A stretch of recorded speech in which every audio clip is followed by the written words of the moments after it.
तो हेलो बच्चों, कैसे हो आप सब। आज का जो हमारा टॉपिक रहेगा वो रहेगा बच्चों एटॉमिक मास।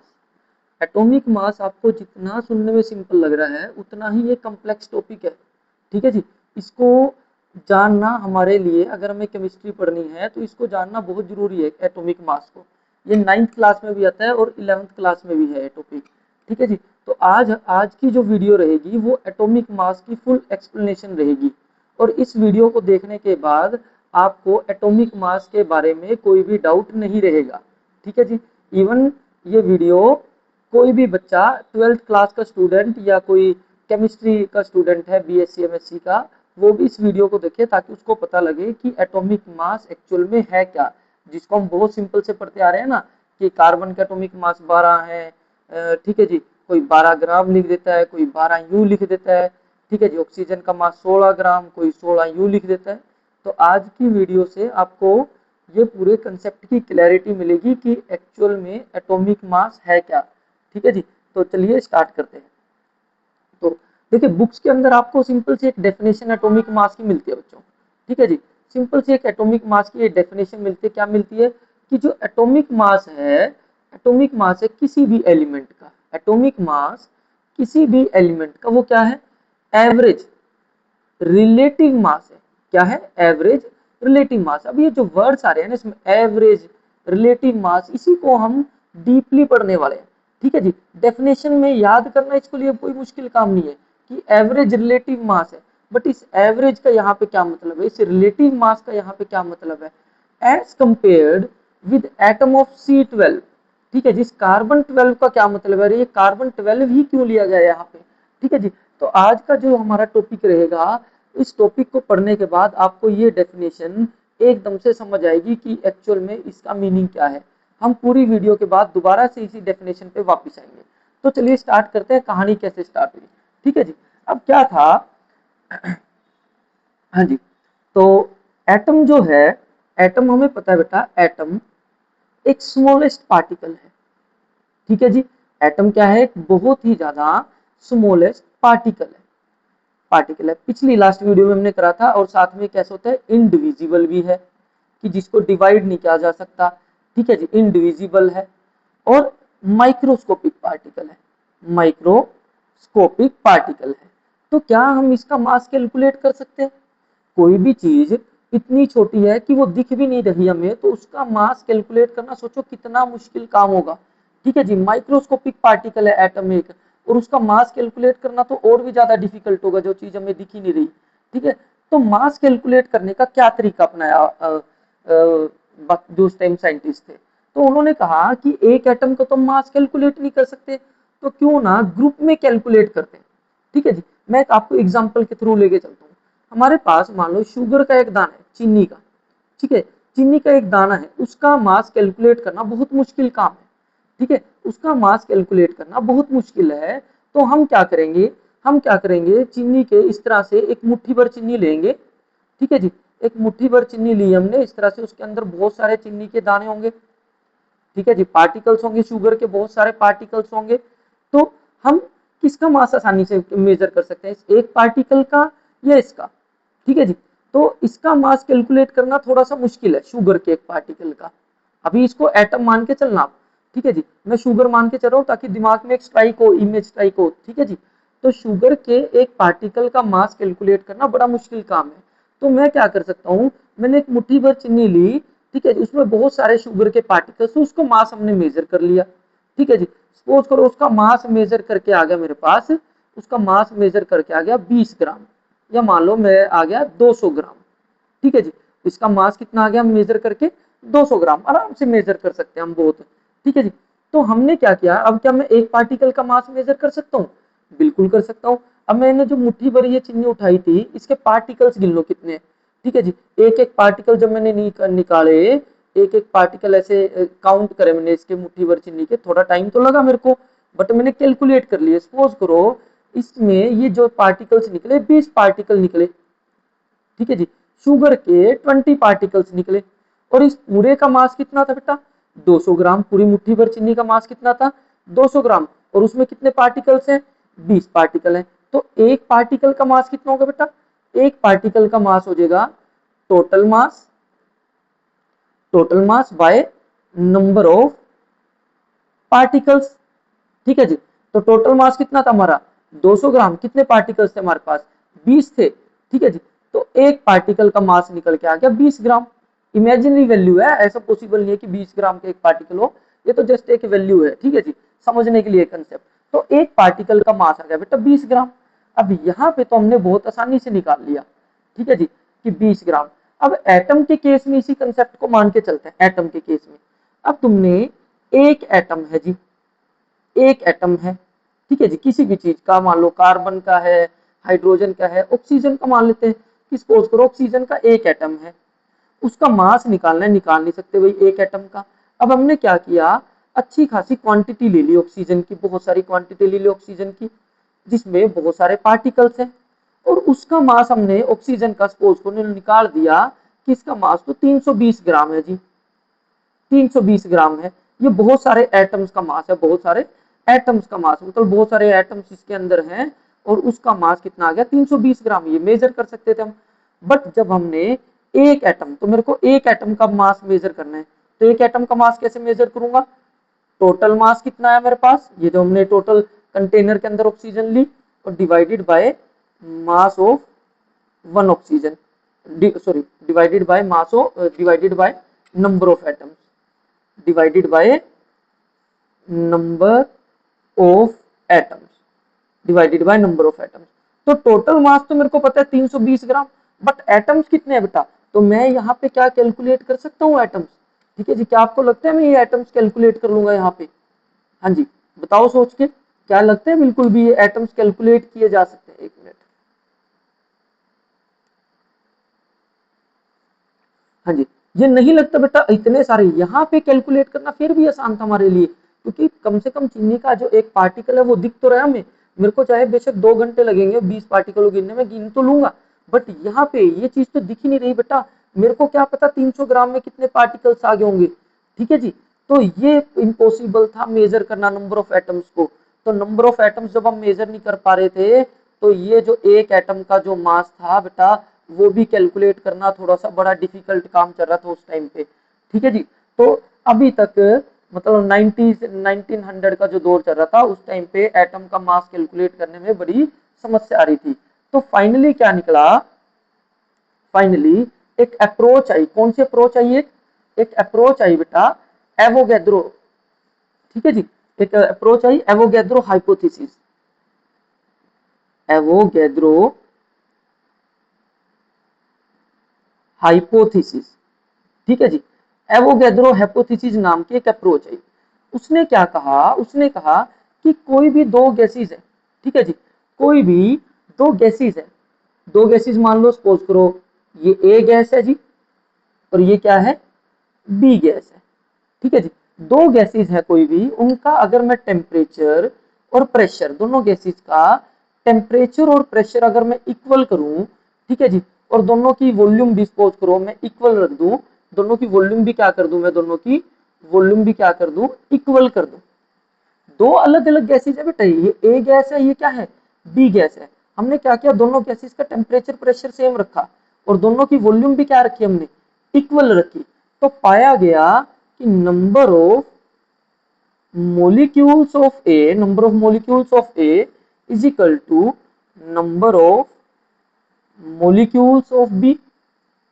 ठीक है जी, तो जितने ए के मोलिक्यूल्स होंगे, उतने ही किसके मोलिक्यूल्स होंगे, बी के। मतलब दोनों दो गैसेस हैं, दोनों की वॉल्यूम सेम है, टेम्परेचर प्रेशर की कंडीशन हम सेम रख देते हैं, तो दोनों में मोलिक्यूल्स भी क्या पाए जाएंगे, दोनों के अंदर सेम पाए जाएंगे। अब मैं क्या करता हूँ, सपोज करो इसमें बहुत सारे मोलिक्यूल्स थे ए के, सारे मोलिक्यूल्स का मैंने मास ले लिया, सारे मोलिक्यूल्स का, मतलब मेजर कर दिया इसको। सपोज करो बहुत ज्यादा थे, अच्छे खासे मोलिक्यूल्स थे, मैंने इनको वेट मशीन पे मेजर कर दिया। वेइंग मशीन होती है ना, ऐसा मान के चलो, फिजिकल वैल्यूज लेके चलो, वेइंग मशीन पे इसको मेजर कर लिया। और वेइंग मशीन पे जब इसको मेजर किया गया, वेइंग मशीन पे जब इसको मेजर करा, सपोज करो इसका मास आया, इसका मास आया 100। ठीक है जी, इसका मास कितना है 100। और जब बी को हमने मेजर किया गया, बी को हमने मेजर किया, बी के सारे मोलिक्यूल्स को जब हमने मेजर किया, तो उनका मास आया सपोज करो 600। ठीक है जी, ऐसे मान लेते हैं बी के सारे मोलिक्यूल्स का मास कितना आया 600। तो इनके जो मासेस का रेशियो आया बेटा वो कितना आया 100:600। ठीक है जी, 100:600। अब मैं क्या करता हूं, मैं अगर इस रेशियो को कट करूं, ये अगर ये पूरे का मास है बेटा, ये जो मास है ये सपोज करो जितने भी इसके अंदर मॉलिक्यूल्स थे, इतने हजारों लाखों करोड़ों जो भी मॉलिक्यूल्स थे, और इसके अंदर भी जो भी हजारों लाखों करोड़ों मॉलिक्यूल्स थे उनका मास 600 आया, और इसके अंदर भी जो हजारों मॉलिक्यूल्स थे उसका मास कितना आया 100 आया। तो इनके ए के और बी के जो मासेस का रेशियो आया बेटा वो आया 100:600। ठीक है जी। अब मैं इसको अगर कट करूं, रेशियो को कट करूं, तो ये कट करके आता है 1:6, 1:6। तो ये आ गया बेटा 1:6 का मतलब आ गया, ये आ गया इनके, ये क्या था, ये जो रेशियो था 100:600, 100:600, ये किसका था, हजारों मॉलिक्यूल्स का रेशियो था। मतलब ए के हजारों मॉलिक्यूल्स और बी के हजारों लाखों मॉलिक्यूल्स, उनका रेशियो था, उनके मासेस का रेशियो था। पर जब मैंने कट कर दिया ये रेशियो आया, तो ये रेशियो किसका आया, रेशियो ऑफ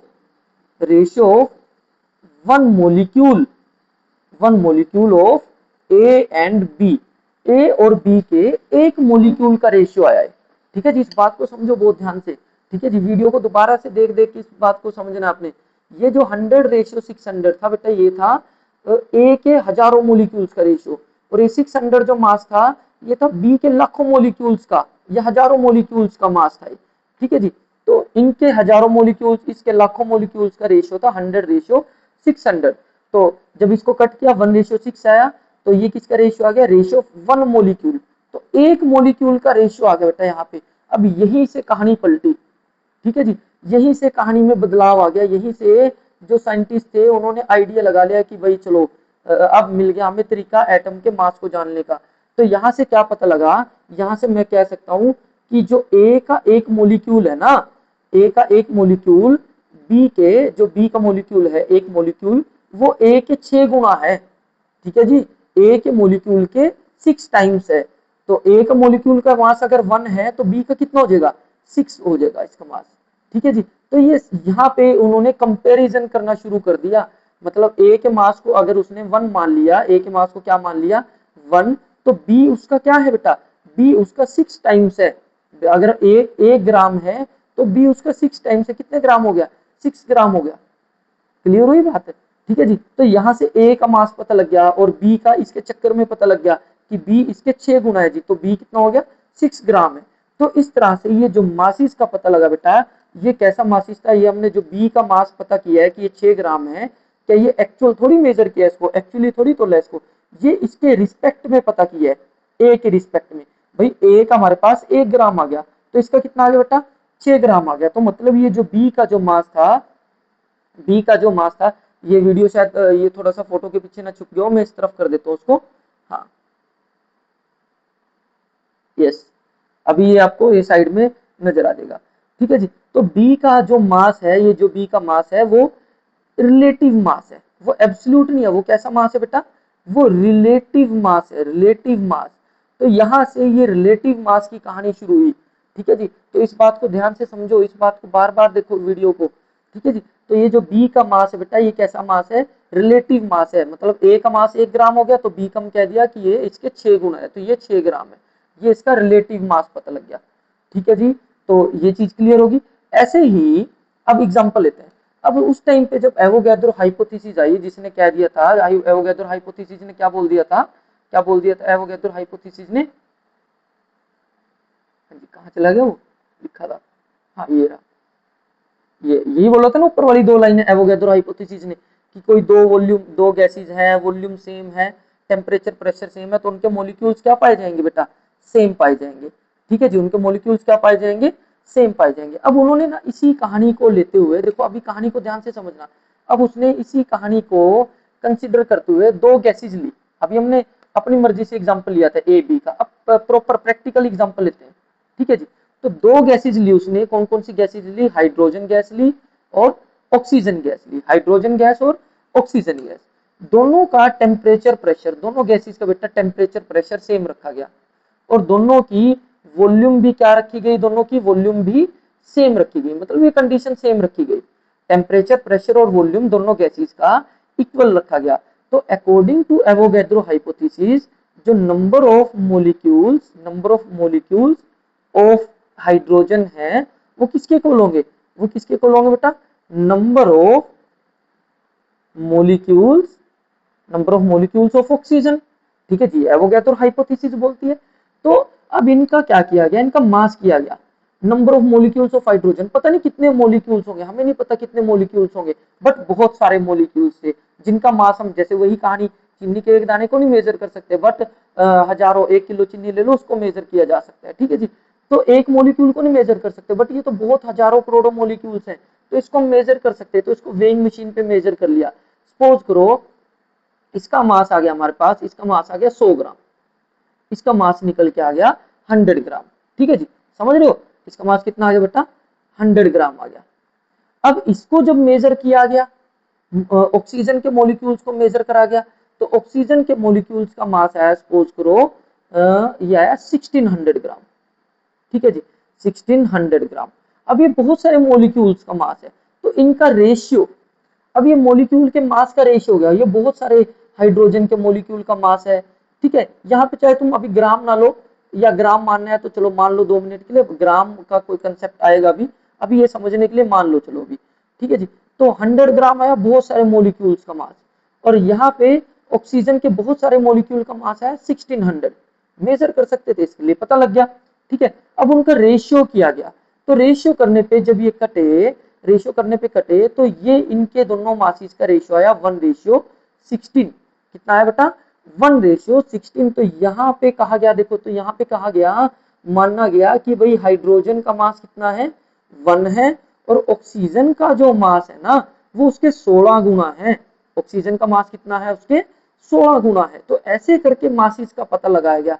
तो हाइड्रोजन का मास पता लग गया 1, और ऑक्सीजन का मास पता लग गया कि हाइड्रोजन का अगर 1 है तो इसके रिस्पेक्ट में ऑक्सीजन का मास कितना आ रहा है बेटा, 16 गुना आ रहा है। ठीक है जी, 16 गुना, तो इसका मास मान लिया, इसका मास 1 मान लिया, और इसका मास कितना मान लिया बेटा, 16 मान लिया। तो ये जो ऑक्सीजन का मास हमने निकाला, ये कैसा मास था बेटा, ये था रिलेटिव मास। ये कैसा मास था, रिलेटिव मास था। रिलेटिव मास किसका, ऑक्सीजन का। ठीक है जी, एब्सोल्यूट नहीं था, कैसा मास था, रिलेटिव मास। रिलेट किया गया कि हाइड्रोजन का 1 है तो ऑक्सीजन उसके 16 गुना है। ठीक है जी, तो इसी तरह से हाइड्रोजन का यूज करके, हाइड्रोजन का यूज करके बहुत से एटम्स का मास निकाला गया। हाइड्रोजन का यूज करके बहुत सारे एटम्स का मास निकाला गया। जैसे हाइड्रोजन का यूज करके 1 रेशियो कहीं पे आ गया 12, तो कार्बन का पता लग गया, कार्बन का ये हाइड्रोजन और कार्बन को लिया गया, तो मान लो कार्बन का पता लग गया, इस तरह से 12 ग्राम है। तो उसको नाइट्रोजन, अगर मैं नाइट्रोजन मान लूं, अपनी मर्जी से मानते चलो वैल्यू, अगर कोई दो गैसेज लिए होंगे, हम हाइड्रोजन के साथ कुछ लिया होगा, 1:14 आ गया एक मोलिक्यूल का मास, तो कहा गया भाई ये जो गैस है, ये जो एटम है, इसका मास कितना है, 14 ग्राम है। तो ऐसे करते करते हाइड्रोजन के रिस्पेक्ट में बहुत सारे एटम्स का मास पता किया गया। ठीक है जी, बहुत सारे एटम्स का मास पता किया गया। बट अब दिक्कत क्या आ गई, कंडीशन क्या आ गई कि कईयों के मास, तो हम क्या कर रहे थे अभी, हमें एक तरीका पता लग गया था मास निकालने का। हाइड्रोजन के रिस्पेक्ट में हम कुछ भी गैस लेते थे या कोई भी कंपाउंड लेते थे और उसका मास निकाल लेते थे। बट हमें अब उसमें एक दिक्कत आ गई, एक लिमिटेशन आ गई। इसकी लिमिटेशन क्या आ गई कि मास था ना जो, वो मास किस में आने लग गया, फ्रैक्शंस में आने लग गया। वो मास किस में आने लग गया बेटा, वो मास आने लग गया फ्रैक्शंस के अंदर। बहुत से एलिमेंट्स का मास फ्रैक्शन में आना स्टार्ट हो गया। ठीक है जी, अब ये समझ नहीं पा रहे थे क्यों फ्रैक्शन में आ रहा है या फ्रैक्शन में क्यों आ रहा है। ठीक है जी, बहुत से सोच रहे थे फ्रैक्शन में नहीं आना चाहिए। ठीक है, आ गया तो क्यों आ गया, तो इस बात को ना थोड़ा सा वो एक्सप्लेन नहीं कर पाए।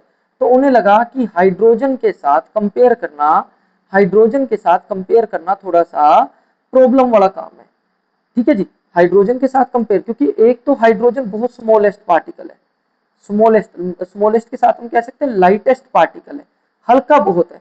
ठीक है जी, हल्का पार्टिकल है। और साथ में जब इसके साथ हम किसी का मास मेजर करते थे इसके रिस्पेक्ट में, तो फ्रैक्शन में आ जाता था। तो समझ नहीं पा रहे थे क्यों फ्रैक्शन में आ रहा है। ठीक है जी, तो हाइड्रोजन को थोड़ा सा कहानी को छोड़ दिया। तो हाइड्रोजन का मास लेना, हाइड्रोजन के रिस्पेक्ट में मास डिटरमाइन करना बंद कर दिया। देखो कहानी कितनी लंबी है, टॉपिक सिर्फ एटॉमिक मास था, अभी कहानी देखो कितनी लंबी खींचती जा रही है। तो हाइड्रोजन के रिस्पेक्ट में मास निकालना बंद कर दिया। तो उसके बाद सिलेक्ट किया गया ऑक्सीजन को। तो जो मासेस निकाले गए वो किसके रिस्पेक्ट में निकाले गए, ओ के रिस्पेक्ट में निकाले गए, ऑक्सीजन के रिस्पेक्ट में। जैसे पहले हाइड्रोजन के रिस्पेक्ट में डिटरमाइन कर रहे थे ना, तो अभी किसके रिस्पेक्ट में निकाले गए, ऑक्सीजन के। तो ये भी ज्यादा टाइम तक चला नहीं, ठीक है जी, ये इसका भी फंडा ज्यादा टाइम तक चला नहीं, तो इसका भी यूज करना बंद कर दिया, ठीक है जी, इसका भी यूज करना क्या कर दिया, बंद कर दिया फाइनली, ठीक है जी। अब फाइनल स्टेज पे बिल्कुल हम अपनी कहानी के, ठीक है, फाइनली हमें क्या मिला, फाइनली साइंटिस्ट ने रिसर्च करी और पाया कि जो कार्बन है ना, कार्बन 12 मास नंबर वाला, वो सबसे सही है, ठीक है जी, वो सबसे स्टेबल एटम है, वो सबसे स्टेबल एटम है। इसकी हेल्प से, इसके रिस्पेक्ट में हम सबका मास डिटरमाइन कर सकते हैं। तो अब जब पहले हाइड्रोजन का यूज किया गया, उसके बाद ऑक्सीजन का यूज किया गया, तो उसमें भी कुछ कमी आ गई, उसमें भी कुछ कमी आ गई, तो फाइनली उनको सबसे सही सटीक जो एटम ऊर्जा मासिस निकालने के लिए वो क्या मिला भाई, उसको कार्बन का C12 आइसोटोप, ठीक है जी, 12 है मतलब कौन सा कार्बन, 12 मास वाला कार्बन, वो अब उनको मिला, ठीक है जी, तो ये स्टेबल को मिला। अभी यहाँ पे थोड़ी सी और कहानी समझते हैं, तो इसके रिस्पेक्ट में मास मेजर करेंगे। अब यहाँ पे टर्म आ जाती है एक AMU, ठीक है जी, एक टर्म आ जाती है बेटा AMU। अब AMU क्या होता है भाई, AMU होता है बेटा atomic mass unit, atomic mass unit, ठीक है जी, एटॉमिक मास यूनिट। अब ये एटॉमिक मास यूनिट क्या है, मान लो ये कार्बन है, ठीक है जी, ये कार्बन है, इसके ना 12 हिस्से करे गए, जैसे 4 हो गए, 1 2 3 4, एक और कट कर दो, 6 हो गए, 8 हो गए, 10 हो गए, ऐसे करके एक बार काउंट कर लेना, शायद 12 बन गए होंगे, 1 2 3 4 5 6 7 8 9 10 11 12, 12 हिस्से हो गए, ठीक है जी, ये थोड़ा सही कर लेना, बीच में थोड़ी सी लाइन गड़बड़ा गई है, ये सही कर लेना।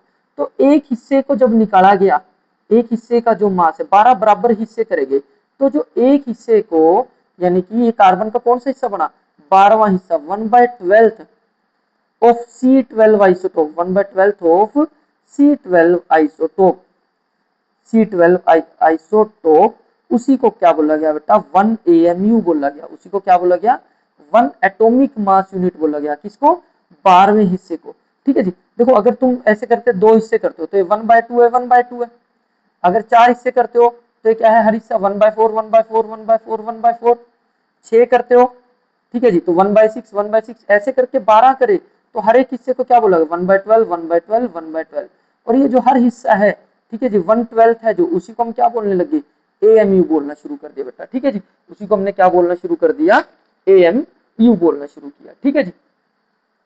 तो हाँ जी,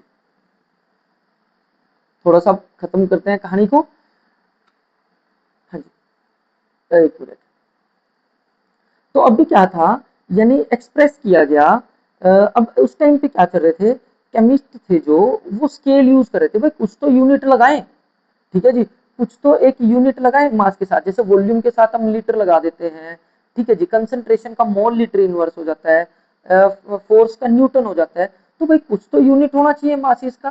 तो पहले तो जो उनका स्केल था, पहले उनके एक स्केल उन्होंने यूज किया था, केमिकल स्केल, ठीक है जी, chemical scale, chemical scale, but उसमें बात बनी नहीं उनकी, उसमें उनकी बात बनी नहीं, तो उसके बाद उन्होंने एक स्केल यूज किया, unified scale, unified scale, unified scale मतलब यू, यू से रिप्रेजेंट, मतलब किसी का एक एटम का जो मास है ना, जैसे एक एटम का जो मास है उसके साथ यू लगाना है, जैसे हाइड्रोजन का क्या बन जाएगा, 1U, ठीक है जी, बहुत से उसको AMU भी यूज करते थे, पहले जब AMU आया था ना, AMU का ट्रेंड था, तो AMU यूज करते थे, तो यूनिफाइड स्केल ने कहा कि यू लिखेंगे भाई अब से, ठीक है जी, बट अभी भी बहुत से पब्लिशर्स है या बहुत से बुक्स में आपको AMU भी लिखा हुआ है, तो यू और AMU का मीनिंग सेम है।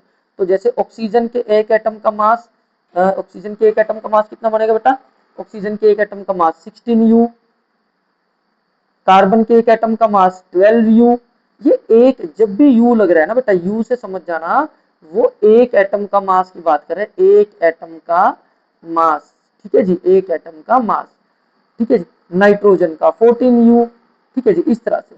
अच्छा ये जो केमिकल स्केल था, ये क्यों नहीं चला था, इसके लिए हम अलग से बात करेंगे, ठीक है जी। नहीं तो अभी कंसेप्ट बहुत ज्यादा होच पोच हो जाएगा। तो ये हम डायरेक्ट इसी करके मैंने यूनिफाइड स्केल की बात शुरू कर दी है। तो एक एटम का जो मास है बेटा, उसके साथ हम यू लगाएंगे हमेशा, जिसको हम यूनिफाइड यूनिट भी बोल देते हैं। क्या बोल देते हैं उसको हम? यूनिफाइड यूनिट, यूनिफाइड यूनिट, ठीक है जी। और बहुत सी जगह उसको एएमयू भी लिखा जाता है, मतलब यू भी लिख देते हैं और एएमयू भी लिख देते हैं, ठीक है जी। तो आई होप ये समझ आ रहा होगा आपको। अब देखो बहुत एक अच्छे से कंसेप्ट पे एक और पे आते हैं हम।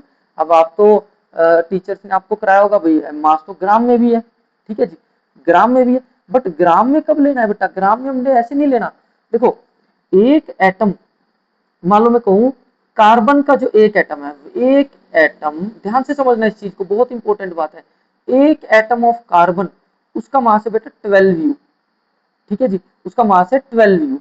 और एक यू किसके इक्वल बनेगा फिर? एक यू का, ठीक है जी, एक यू ग्राम में किसके इक्वल होता है बेटा? एक यू को अगर मैं ग्राम में लिखूं तो एक यू इक्वल रहता है हमारे पास, कितने के इक्वल रहता है? 1 u. 1 u is equal to, एक मिनट पेन चला गया, हाँ, 1 यू में कितने ग्राम होते हैं? 1.66 10 की पावर -24 ग्राम। एक यू इतने ग्राम के इक्वल होता है, ठीक है जी, एक यू इतने ग्राम के इक्वल होता है। तो क्या करेंगे, एक यू इतने ग्राम के इक्वल है। अब मैं कहूं तो 12 यू, 12 यू कितने ग्राम के इक्वल होगा? 12 यू कितने ग्राम के इक्वल होगा? तो हम लिखेंगे 12 मल्टीप्लाई, हम लिखेंगे 12 मल्टीप्लाई 1.66 10 की पावर -24, और ये सोल्व करके आएगा 1.9926 10 की पावर -23 ग्राम। तो मतलब 12 यू, 12 यू क्या है? 12 यू क्या है? एक एटम ऑफ कार्बन का मास, ठीक है जी, कार्बन के एक एटम का मास है 12 यू, और उसको अगर हम ग्राम में कन्वर्ट करें तो वो इतने ग्राम के इक्वल बनता है जी, ठीक है जी। बट हम तो स्कूल में पढ़ते हैं कि एटम कार्बन का मास तो 12 ग्राम होता है जी। तो अब ये 12 ग्राम और 12 यू में डिफरेंस क्या है, इस बात को समझो ध्यान से, ठीक है जी।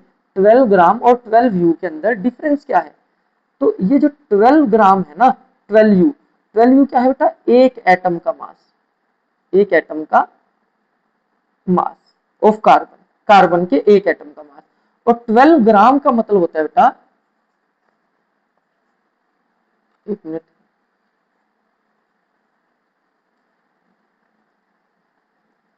हाँ जी, 12 ग्राम का मतलब होता है 6.022 10 raise to power 23 atoms of carbon का मास। बात आई समझ में अब? ठीक है जी। जब हम बड़ी क्वांटिटी में डील करते हैं, इतने सारे नंबर ऑफ एटम्स के साथ डील करते हैं, तो कार्बन का मास क्या लिखते हैं हम? कार्बन का मास क्या लिखते हैं बेटा हम? कार्बन का मास लिखते हैं 12 ग्राम। और जब हम एक एटम के साथ डील करते हैं तो कार्बन का मास क्या लिखेंगे बेटा? 12 यू लिख देंगे। ये बात बहुत इंपॉर्टेंट है, इसको बहुत अच्छे से दिमाग में रखना। तो कई बार कोई पूछ ले 12 यू और 12 ग्राम में क्या फर्क है, तो 12 यू है एक एटम, एक कार्बन के एक एटम का मास, और 12 ग्राम का क्या मतलब है? इतने सारे एटम्स का मास। में अगर मान लो सपोज करो ऑक्सीजन का मास लो, एक है 16 यू और एक है 16 ग्राम, दोनों में ये ऑक्सीजन के मास है, ठीक है जी, ये ऑक्सीजन, ऑक्सीजन के मास, ऑक्सीजन एटम के, तो दोनों में क्या फर्क है? तो ये तो मास है, एक एटम ऑफ ऑक्सीजन का मास है, ठीक है जी। और ये कितने एटम्स का मास है? 6.022 10 raise to power 23 atoms of of oxygen का मास है, ठीक है जी। और इसको ना हम बाद में अब नेक्स्ट वीडियो में करेंगे, इतने नंबर ऑफ टर्म्स को, ये एवोगैड्रो नंबर होता है बेटा, इसको 1 मोल भी बोल देते हैं हम। तो 1 मोल, ठीक है जी, 1 मोल का मास, 1 मोल ऑक्सीजन का मास या 1 मोल कार्बन का मास, मोल हम बाद में करेंगे नेक्स्ट वीडियो में, अभी आपको कंफ्यूज नहीं करूंगा। तो इतने सारे एटम्स का मास जब हम निकालते हैं तो बेटा वो ग्राम में होता है, ठीक है जी। ये बात समझ आ रही है सबको? इस बात को ध्यान से समझना, ठीक है जी। वीडियो को रिकैप करके देखना बेशक। तो अगर मैं कहूँ नाइट्रोजन है, सपोज करो, एक लिखा है सपोज करो 14 ग्राम 14 यू, और एक लिखा है 14 ग्राम नाइट्रोजन का मास, तो क्या डिफरेंस होगा? ये क्या है? Mass of one atom of nitrogen, nitrogen के एक एटम का मास है, और 14 ग्राम का क्या मतलब है? मास ऑफ 6.022 10 की पावर 23 एटम्स ऑफ नाइट्रोजन, ठीक है जी, इतने एटम्स का, और इसको हम क्या बोल देते हैं 1 मोल। इसकी कहानी हम नेक्स्ट वीडियो में करेंगे। तो एक बार ना अब दोबारा से फर्स्ट डेफिनेशन पे आते हैं, जो हमने जहां से हमने वीडियो को स्टार्ट किया था, ठीक है जी। एक मिनट,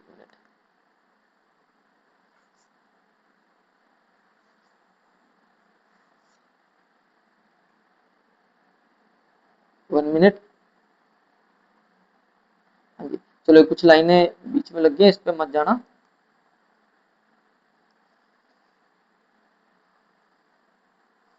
इलेक्ट्रॉनिक गैजेट्स में थोड़ा थोड़ा सा इशू रहता है।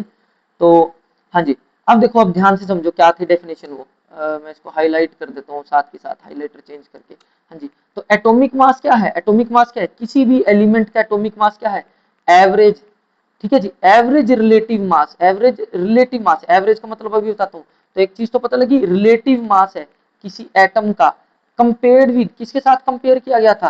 किसके साथ कंपेयर किया गया था? C12 के साथ। किसके साथ कंपेयर किया गया था भाई?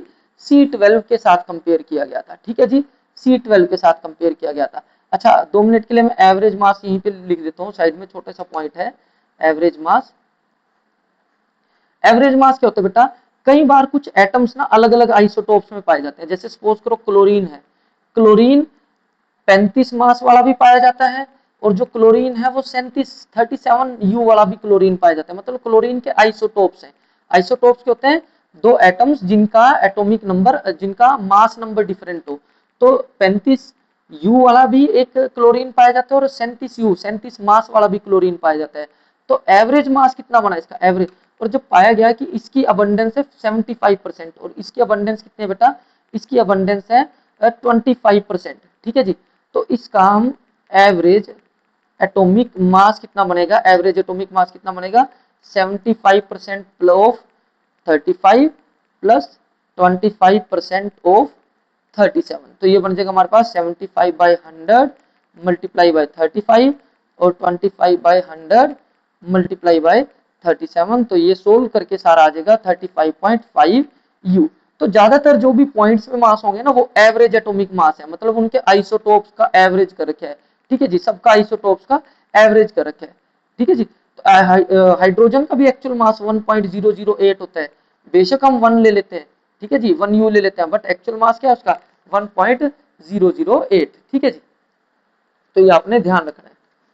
और एक जीरो फालतू लग गई, मैं यही चेक कर रहा था। ये 1.008, 1.008 एवरेज। तो एवरेज एटॉमिक मास समझ गए बेटा? एवरेज एटॉमिक मास क्या मतलब था कि जो एटम्स है ना, एटम्स वो अलग अलग अलग अलग आइसोटोप्स के पाए जाते हैं। मान लो सपोज करो नाइट्रोजन है, 14 वाला नाइट्रोजन भी है, 15 वाला भी है, ठीक है जी, अलग अलग आइसोटोप्स होते हैं। जैसे हाइड्रोजन के आइसोटोप्स होते हैं 1H1, 1H2, 1H3। ये रिप्रेजेंटेशन आपको सिखाऊंगा आहिस्ता आहिस्ता, अभी आप स्टार्टिंग है।